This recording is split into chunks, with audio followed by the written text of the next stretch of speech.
Yes. Mr. Jobs, you're a bright and influential man. Here it comes. It's sad and clear that on several counts you've discussed, you don't know what you're talking about. I would like, for example, for you to express in clear terms how, say, Java, in any of its incarnations, addresses the ideas embodied in OpenDoc. And when you're finished with that, perhaps you could tell us what you personally have been doing for the last 7 years. Have you ever experienced such a situation as a speaker? Doesn't matter what event it was. It could be a wedding, it could be a keynote speech at a conference, or just a speech at a friend's birthday party. We are on stage.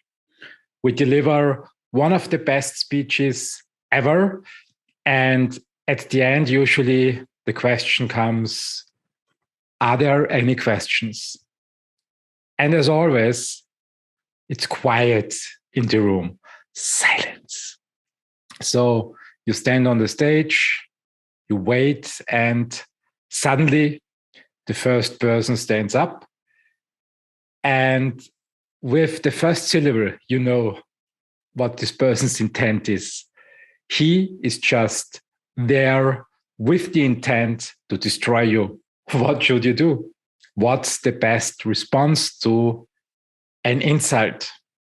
Is it that you start fighting, that you show that you are the real expert and the biggest guy in the room and the strongest person?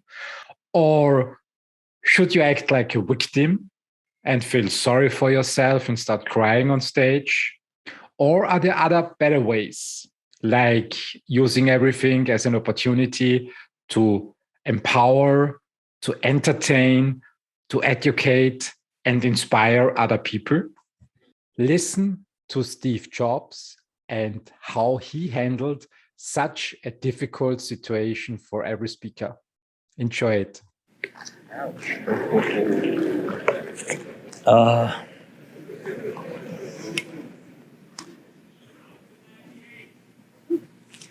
You know, you can please some of the people some of the time, but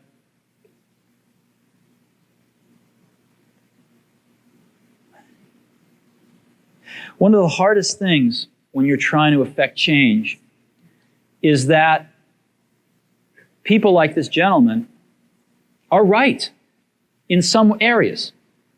I'm sure that there are some things OpenDoc does, probably even more that I'm not familiar with, that nothing else out there does. And I'm sure that you can make some demos, maybe a small commercial app that demonstrates those things. The hardest thing is, how does that fit in to a cohesive, larger vision that's going to allow you to sell $8 billion, $10 billion of product a year? And one of the things I've always found is that you've got to start with the customer experience and work backwards to the technology. You can't start with the technology and try to figure out where you're going to try to sell it. And I've made this mistake probably more than anybody else in this room. And I've got the scar tissue to prove it. And I know that it's the case. And as we have tried to come up with a strategy and a vision for Apple, it started with what incredible benefits can we give to the customer? Where can we take the customer? Not starting with, let's sit down with the engineers and figure out what awesome technology we have, and then how are we going to market that? And I think that's the right path to take. I remember with the LaserWriter, we built the world's first small laser printers, you know, and there was awesome technology in that box. We had the first Canon cheap laser printing engine in the world, in the United States here at Apple. We had a very wonderful printer controller that we designed. We had Adobe's PostScript software in there. We had AppleTalk in there. Just awesome technology in the box. And I remember seeing the first printout come out of it. And just picking it up and looking at it and thinking, you know, we can sell this.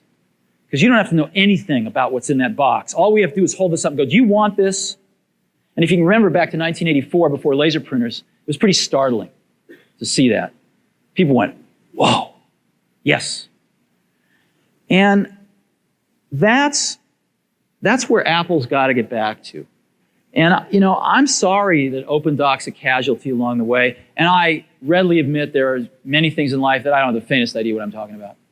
So I apologize for that too. But there's a whole lot of people working super, super hard right now at Apple. You know, Avi, John, Garino, Fred. I mean, the whole team is working, burning the midnight oil, trying to, and people, you know, hundreds of people below them to execute on some of these things, and they're doing their best. And I think that what we need to do, and some mistakes will be made, by the way. Some mistakes will be made along the way. That's good, because at least some decisions are being made along the way. And we'll find the mistakes, we'll fix them. And I think what we need to do is support that team going through this very important stage as they work their butts off. They're all getting calls, being offered 3 times as much money to go do this, do that. The valley's hot. None of them are leaving. And I think we need to support them and see them through this and write some damn good applications to support Apple out in the market. That's my own point of view. Mistakes will be made. Some people will be pissed off. Some people will not know what they're talking about. But I think it is so much better than where things were not very long ago. And I think we're going to get there.